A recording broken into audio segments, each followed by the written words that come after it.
I was formerly the city's engineer as a consultant through Stantec, which is an engineering firm based out of Canada, actually, but there's an office in Roseville, Minnesota here.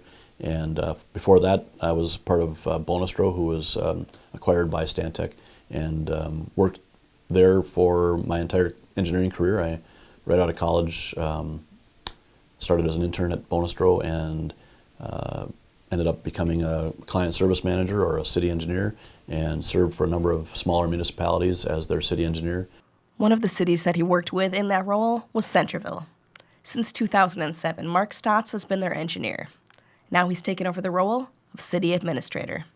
I'm very excited about the opportunity. It was the right fit for me if I was ever going to make a career move, having worked at the same firm essentially for 20 years, and as an engineer for 20 years, I was ready for a change, and this was an opportunity that presented itself that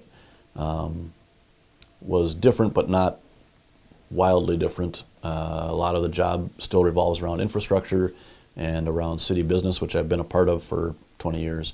He says that his work as city engineer has prepared him for many aspects of the new job.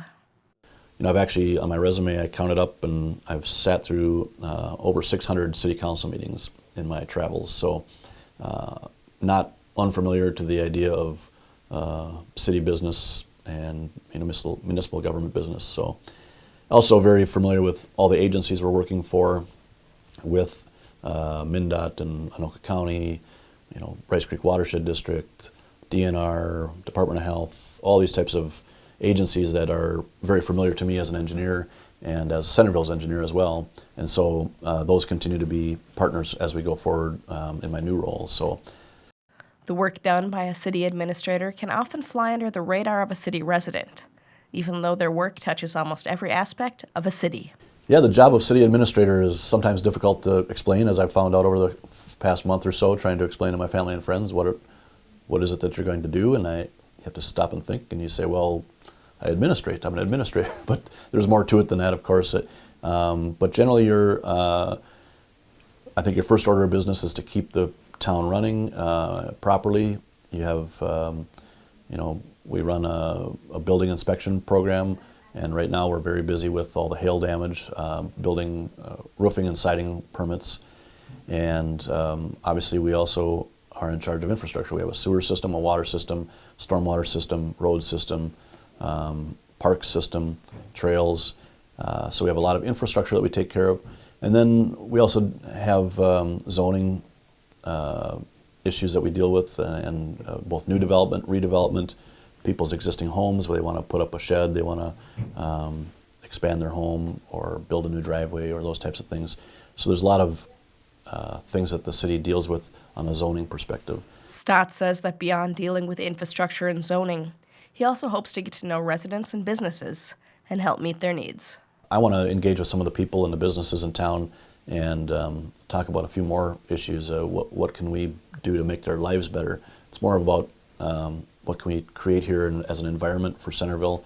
What's the community culture like? How do we help make the community a better place? And that's what I'm kind of looking forward to, is more of the soft-sided items of community engagement and community development. I think people should know that I'm committed to their city, and I care a lot about their city. I've been here for 10 years, and so it's not like I'm a brand new guy that flew in from out of town and is going to start changing a bunch of things. I think we have a very good set of infrastructure, a very good staff here. We've got a very veteran staff. I think, in fact, I may be the youngest person on staff here at 41 years old. So we have a very good and dedicated veteran staff who all have a lot of tenure here. And so I want people to know that they're in good hands, and hopefully if they can put their trust in me, they should actually, if they have any doubts about putting their trust in me, put their trust in the rest of staff. I mean, you've got a very good group of people here that are working for you, and it's a very efficient group. We're a very small group for this town, and yet we're able to, I think, accomplish what we need to.